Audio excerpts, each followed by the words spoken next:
Voilà, bonjour à tout le monde. On continue encore notre partage dans Romains 13 et on continue avec ce verset 9 qui est un verset extraordinaire qui résume en lui seul l'esprit de la parole de Dieu, l'esprit de l'évangile et le message du Seigneur pour tous les hommes. L'apôtre écrit ceci: l'amour ne fait point de mal à son prochain. Et c'est vrai que quand on a de l'amour dans son cœur, on a plutôt des bonnes dispositions pour aller vers quelqu'un et l'aider, l'apprécier, être sensible à ses besoins et pouvoir aussi lui apporter du réconfort, lui apporter de l'encouragement, l'aider s'il a des besoins au niveau matériel. Voilà, l'amour, tout ça, c'est ce qui nous pousse à faire le bien. L'amour ne fait aucun mal à son prochain.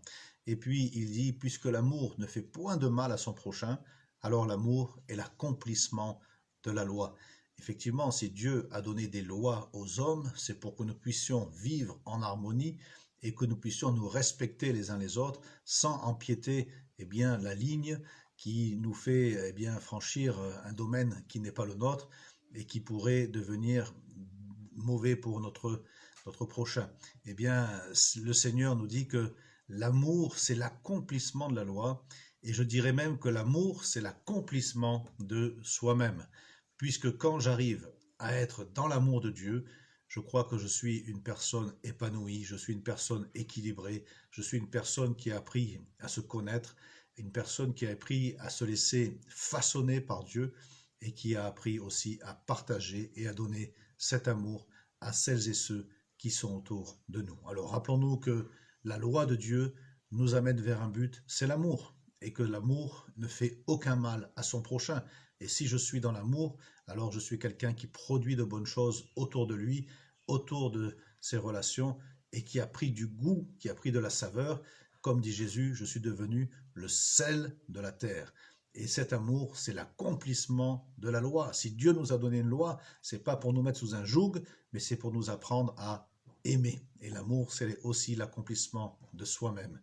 Alors que nous puissions rentrer dans ce chemin d'amour, rentrer dans ce chemin du Christ qui a tellement aimé le monde, nous dit la Bible, qu'il a donné sa vie pour nous, pour que lui le juste, lui le saint, lui, le Fils de Dieu, puisse répandre le sang du juste sur la terre des pécheurs et ainsi nous racheter et ainsi nous sauver et nous reconnecter avec notre Père céleste. Rappelons-nous de cette parole de Paul que l'amour ne fait point de mal à son prochain et l'amour est donc l'accomplissement de la loi. Que le Seigneur nous aide à marcher sur ce chemin d'amour et à marcher avec cet esprit-là de suivre les pas du Christ qui lui-même nous a tellement aimés qu'il a donné sa vie pour nous. Prions-le maintenant quelques instants. Merci Seigneur pour cette parole de l'apôtre qui nous rappelle que l'amour est l'accomplissement de la loi et que Seigneur, cet amour nous amène sur un chemin où nous ne faisons de mal à personne, mais au contraire, nous produisons du bien, devenant ce sel, Seigneur, de la terre. Merci de bénir chaque personne qui a écouté cette vidéo, de l'encourager, Seigneur, et de la protéger, et de lui donner la victoire, Seigneur, s'il y a des défis, des combats. Je prie pour Madagascar, je prie pour le peuple, Seigneur, je prie pour les autorités, que tu bénis cette nation, et je prie dans le nom de Jésus, et nous disons ensemble, Amen. Passez une belle journée, et à bientôt.